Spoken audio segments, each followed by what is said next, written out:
To go before the NFL draft, and everybody's really looking forward to it. Lots of things happening. But one of the things that happened yesterday was that I did a video and I did a quickie, a 7 round Seahawks mock draft based on my discussion analysis of what I thought, the Seahawks priorities ought to be. And unfortunately, because of the fact that I use StreamYard, which requires you to do two steps to actually show something on the screen. We ended up without any. We ended up me doing the video, doing the mock draft without actually showing you the mock draft. So we're going to try to fix that today. I'm going to do another quick one and then get in and get out on a Sunday and just kind of go back and look and see how the Seahawks roster might look if the team focused on my priorities instead of the general Seahawks bloggish nonsense priorities that are out there for most of the people that are doing Seahawks stuff that people are listening to, guys like Brian Numskuller and Seahawks retard Nelson and guys like that, and Dan Viens or Venz or whatever his name is. These guys all seem to think that after drafting 19 straight position players, after trading Russell Wilson away and not drafting a quarterback, that we're somehow going to get better by drafting a bunch more position players. I personally don't think that that's true, but let's take a look and see how this draft might fall. And we'll do it quick. We'll get in and out of here in 15, 20, 30 minutes. And then we'll just see what the Seahawks roster will look like after we get done doing the draft with me as the owner general manager rather than Jody Allen and John Schneider.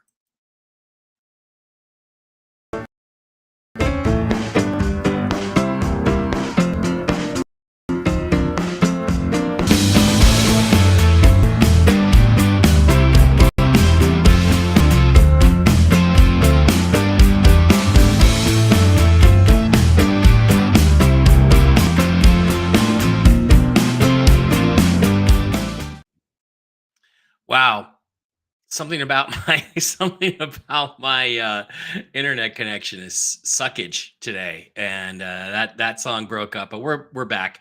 If you recall, yesterday we did a thing where we did absolutely did some really cool stuff with the Seattle Seahawks depth chart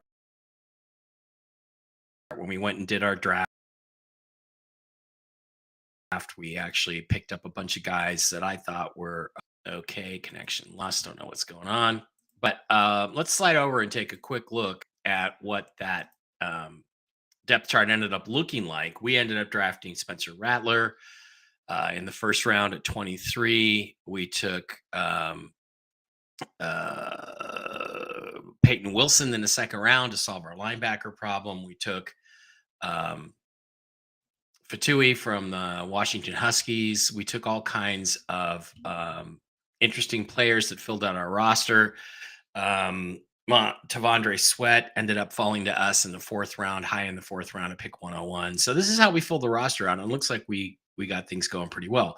Today, our priorities remain quarterback, linebacker, safety, tight end, guard, center, and defensive tackle are lower down the list. And edge isn't really even on the list, but let's go ahead and put edge in there, just for the sake of making some interesting conversation in case a really good edge should fall to us. Whoops, that's not what I wanted to do. In case a really good edge should fall to us. And then we'll come back and we'll redo this depth chart and see what the Seahawks roster looks like going into the season. All right, we are going to slide over and actually take a look at the NFL PFN Pro Football Network mock draft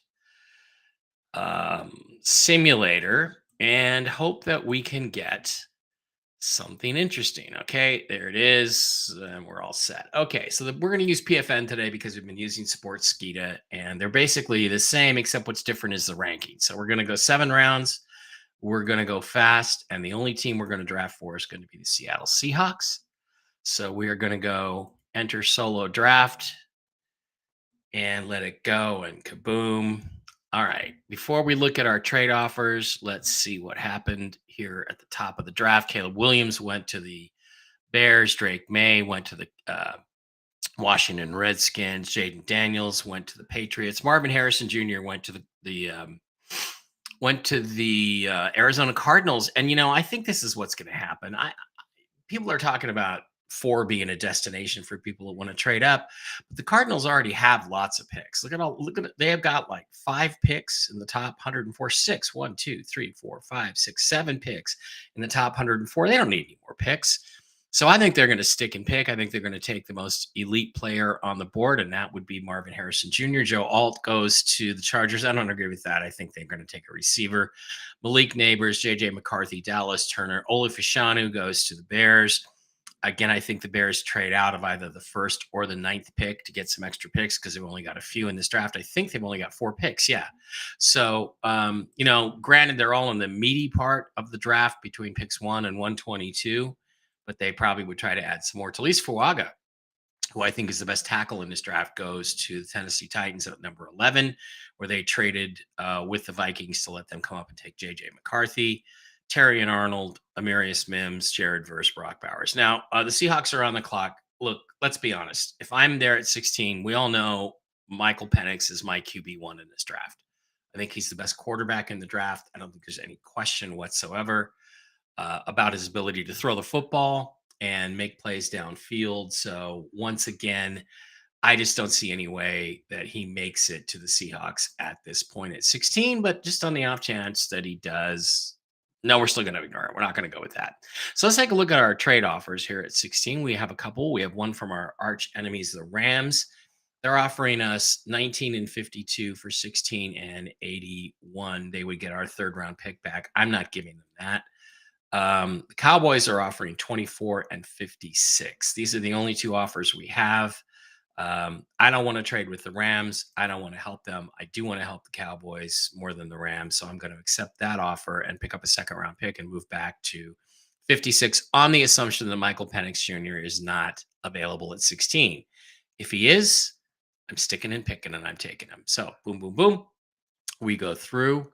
Let's see what happened after we picked. The Cowboys came up and got Troy Fatanu, the offensive tackle, offensive guard from Washington, maybe the best offensive lineman in this draft. Good for them. They needed it desperately. Quinion Mitchell, the corner, went to the Jags. Don't disagree with that. J.C. Latham, the tackle from Alabama, goes to the Bengals. Liatu Latu goes to the Rams.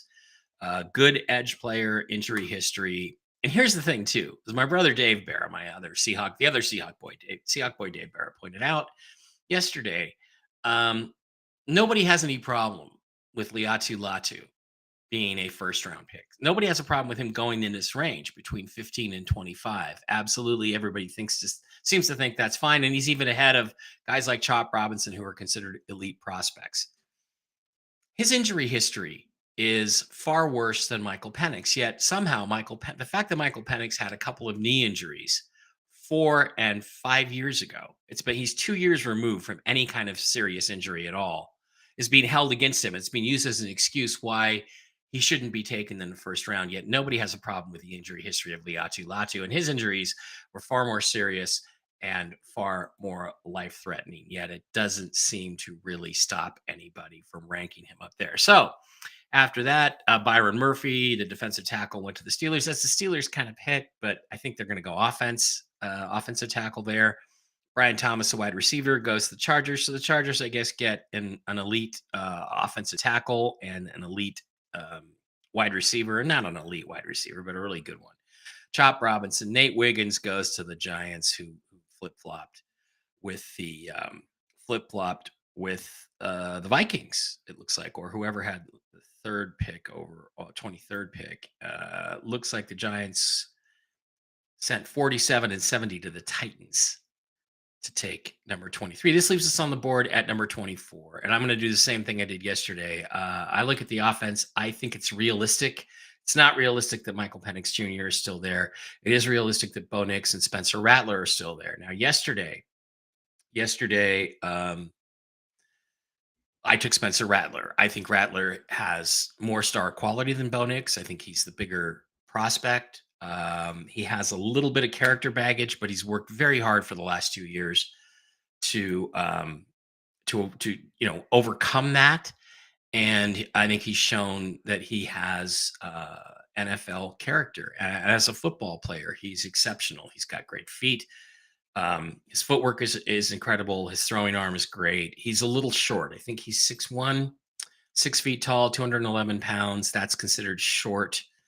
Um, so what we're going to do is we're going to flip it up this time. Instead of taking Spencer Rattler, who is really my favorite, and then after that, none of the rest of these quarterbacks has star quality. But Michael Penix, Bo Nix, and Spencer Rattler all have star quality. This time we're going to mix it up, and we're going to take Bo Nix. Now, personally, I don't think I think there's a chance Nix and Rattler are still here at these picks.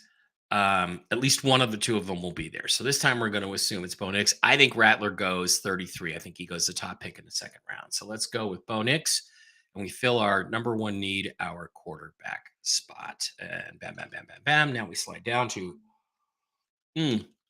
56. Okay, let's take a look and see what happened after we picked Bo Nix. Cooper DeJean went to the Packers. This is a popular pick lately, but this guy's very stiff. He's not very smooth and fluid. Looks like the Panthers came up and took Jackson Powers Johnson. The Texans came up and got Johnny Newton at 28. That's a good pick. Graham Barton goes to the Lions. Adonai Mitchell goes to the 49ers. It looks like they're going to have to trade Brandon Ayuk. Xavier Worthy, the wide receiver, goes to the Chiefs. They need a corner. They need a wide receiver. They got one of the two. Adisa Isaac goes to Tampa. There's a trade there. They trade up to the 33rd pick, or trade down to the 33rd pick. Tyler Newman, Christian Haynes. There's some interesting picks. So far, the Cardinals have gotten Marvin Harrison, Kool-Aid McKinstry, and Christian Haynes. Pretty good draft for them so far. The Dolphins trade up and take Kingsley Sumiatia, and Max Milton is their second pick. Okay. Ruka Rohoro goes, Jordan Morgan, Zach Frazier. Jalen Polk goes very high. Michael Penix Jr., 44 to the Raiders. That's a fucking joke. Michael Penix is a first-round pick. He is a high first-round pick. Frankly, if I had the number one overall pick, I'd take him over Caleb Williams because he's outperformed Caleb Williams in high-pressure situations where Caleb Williams has tended to wilt. And I think Michael Penix Jr. has leadership and the character that Caleb Williams lacks. But there's no way he gets to 44, but at least he's off the board.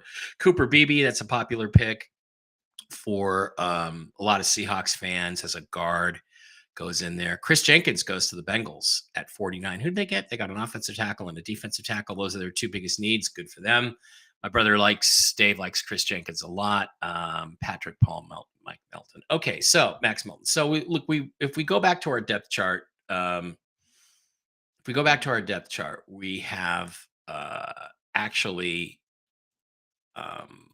filled our. Why do I have to do this? I have to click on the way Restream works. Sometimes is really really irritating. Go back to the application window. If we look at our depth chart, we filled in our quarterback situation. In this case, it is different. It is not Rattler. It is going to be Bo Nix. And oops. So now we filled our number one need. So quarterback is off the board as a need. We will change the fill color to blank or no fill.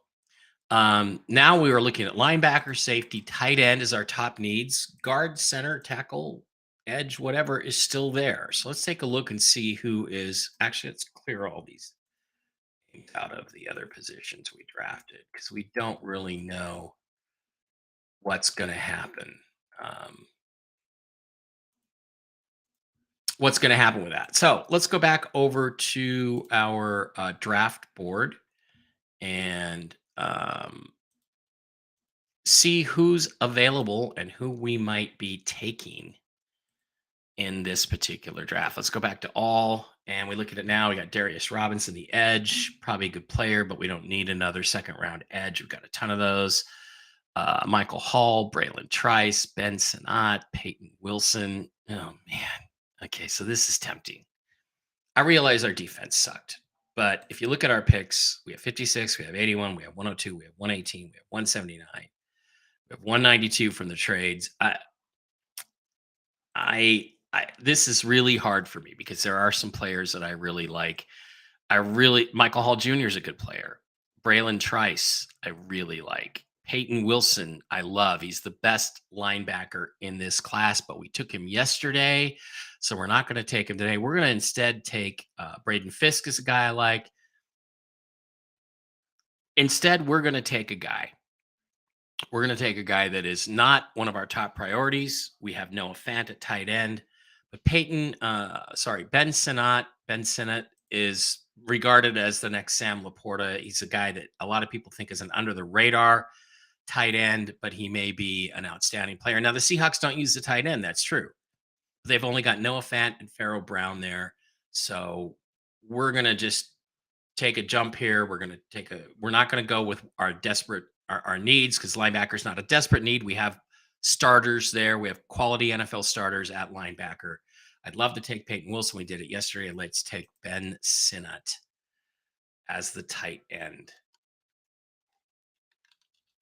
Okay, now we're on pick 81, and again, we're going to reject most of these trade scenarios because they're kind of unrealistic. But so far in this draft, we've gone offense, offense. I think that dictates that we go defense here. The problem with this is that all of the top players are actually on offense. Now, um, there is a guy here that we took yesterday that Ricky Pearsall, by the way, is a really good receiver, and I don't think he's going to make it into the third round. I think he's a second round pick. Um, there are some guys we really like here, and if we go to defense, there's a safety, Javon Bullard. I'm not taking a safety before the fourth or fifth round. I'm going to take Rob Staten's advice on that. And as I look at the defensive side of the board, I'm going to take a risk. Third round pick, Tavondre Sweat got into the car accident, drinking heavily, might be a problem. Worth the risk at 81 because he's a huge difference maker. I mean, look at the size of this guy, 366 pounds, absolutely massive interior defender whose size renders him almost immovable. Given how poor the Seahawks were against the run last year, that appeals to me. I'm going to jump up. I'm going to take a risk. I'm going to take Tavondre Sweat a little ahead of where he should go based on character. But now I'm starting to fill in the defensive side of the ball. Okay, now we've jumped to pick 102. We've got an offer from the Broncos. We're going to reject that. We are going to stick and pick. We go back to our all. And according to this, we could have gotten Spencer Rattler here at 102. Nonsense. Spencer Rattler will be long gone before that because of the priority placed on quarterbacks. I think he'll be gone early in the second round, certainly top 40.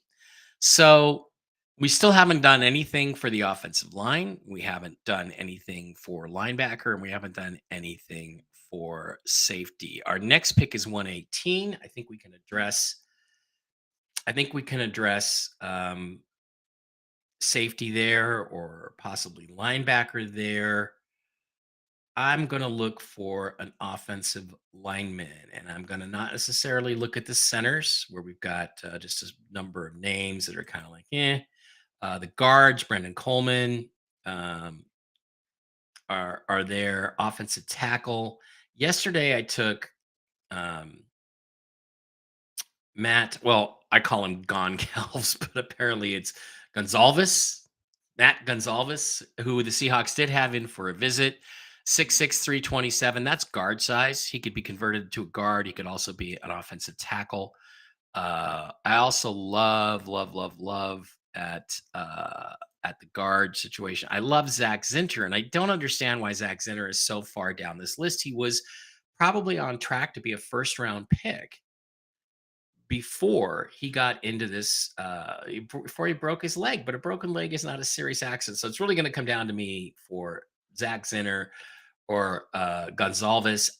The guy who's closer rated to where I want to pick is Gonzalez. I don't think there's a lot of offensive line talent left. I'm going to take him because I think he can play inside or outside, and we need flexibility. So we're going to take Matt Gonzalez again for the second time in the draft. Now we slide down to 118. Again, we're rejecting these unlikely trade scenarios. I mean, you get offered trades every single pick, and that's not really the way it works in the NFL draft. The current picks we have, we've got 118, and we don't pick again until 179, very late in the draft. 118. Who do I like here? Well, again, if you look at our needs, linebacker hasn't been addressed. Defensive tackle has been. Cornerback is not a need. Safety was a need, but Malik Mustafa, who I would have taken here, is gone. He's an athletic, big hitting safety, and Rob Staten really likes him. So we're going to do something a little, I guess you would call it asymmetric. We're not going to double down on any positions yet. We're not going to take a wide receiver. We're not going to take a running back. We're not taking any running backs in this draft. We're gonna sign two or three running backs in the aftermarket, the undrafted free agent market. Try to challenge some of the guys on the back end of our roster, but we have no need for a running back. So what we're going to do is we're going to slide over. We're going to go to linebacker. We are going to reach a little bit, and we're going to go for Tommy Eichenberg, the linebacker from Ohio State. Why? Because I love the guy. I love his instincts. He didn't test that well. Testing is not that important. Eichenberg is dramatically underrated in this draft. I'm going to fill my future linebacker need by taking a really smart, highly intelligent inside linebacker in Tommy Eichenberg. Good fit for us in the 34.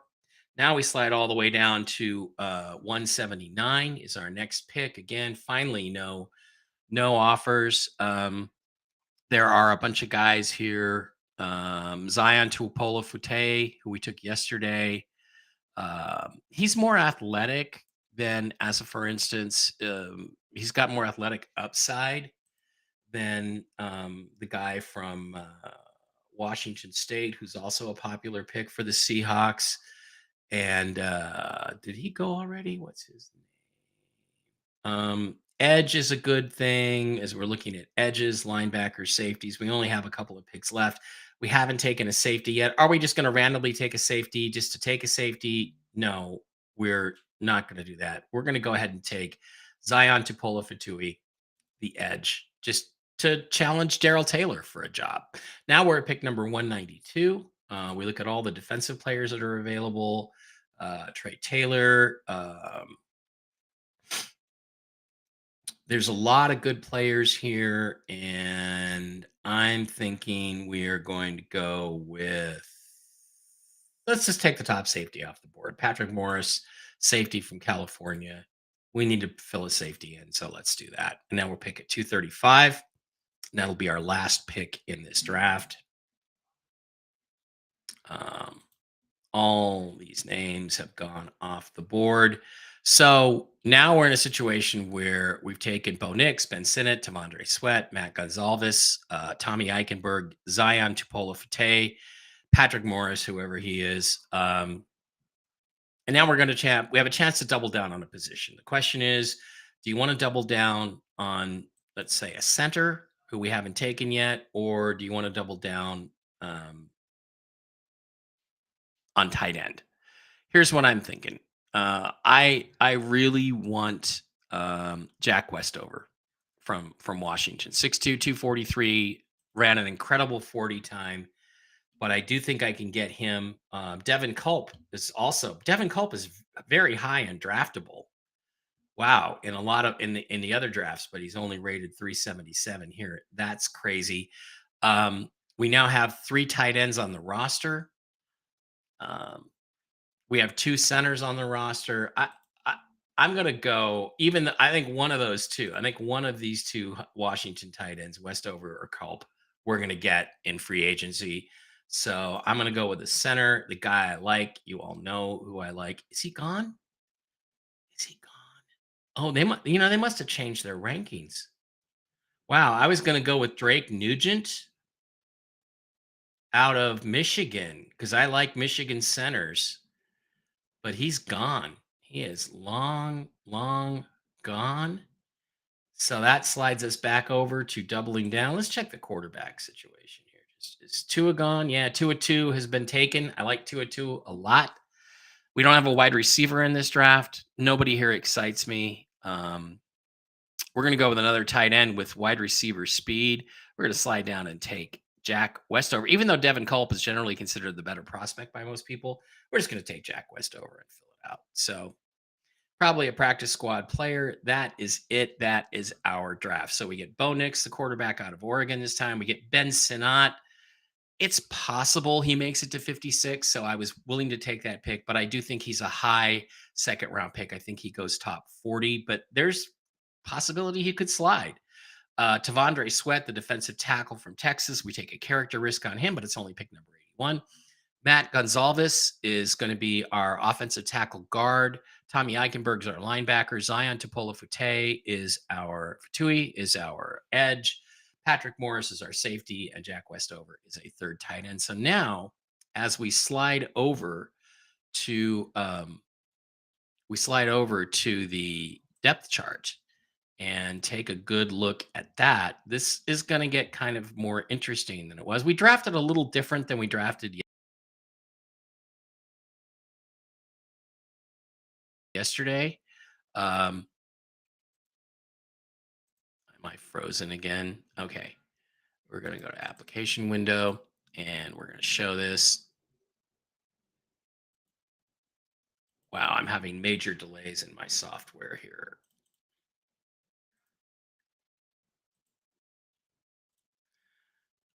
Okay. See if we can get this to work. There we go. So now we're gonna fill in our names. We're gonna go with we're gonna go fill color. We're gonna go with Gonclaves. There is gonna come in. We're gonna do the tight end thing. We actually have Sinnott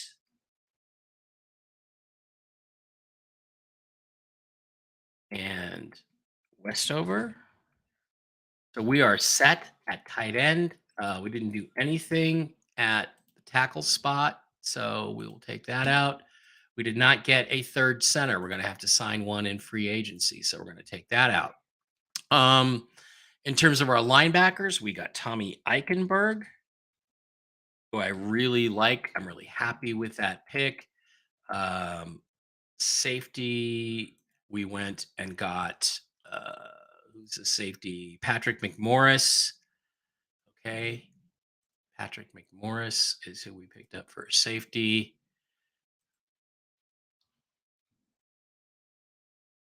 That's just a body that we stuck in there. We once again got Tavondre Sweat, who is a big nose tackle addition. And that means that, if he plays great in preseason, we can let Jaron Reed go and save the cap space, or we could just let him come in, the next season. And for our other edge, we got Fatui again. And let's check one other thing here. Go back, check our results once again.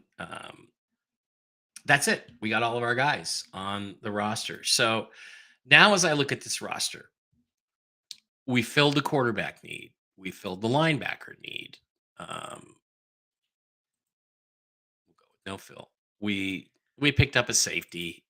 Did we fill the need? I don't know. We picked up a tight end. So all of our top priorities, we were able to get top quality players for, and we filled up. We filled up our defensive tackle position. We got a nose tackle, and we actually picked up an edge, which is kind of a luxury pick for us. But now he's going to challenge for two. He's going to challenge Daryl Taylor. So I like at this roster. And again, is this roster better than it was? Better than it was when we came in to this draft? The answer is absolutely yes, because now we have a quarterback for the future that we could build around. We have talent around him. Pharaoh Brown may not even make the team. Or what will happen is these three guys, Fant and Sinnott, will make the team for sure, and then Pharaoh Brown and Westover will be challenging. I think they cut Pharaoh Brown unless they really, really want him for his blocking. And we have a much deeper offensive line now than we had before with Gonclaves, who can actually play tackle or guard. We probably need to pick up a third center to come in and compete for the backup center job. And overall, I think this is a team with a future. Whereas if we don't take the quarterback at the top of the draft, this is not a team with a future. This is a team that is going to be actually pretty miserable. So,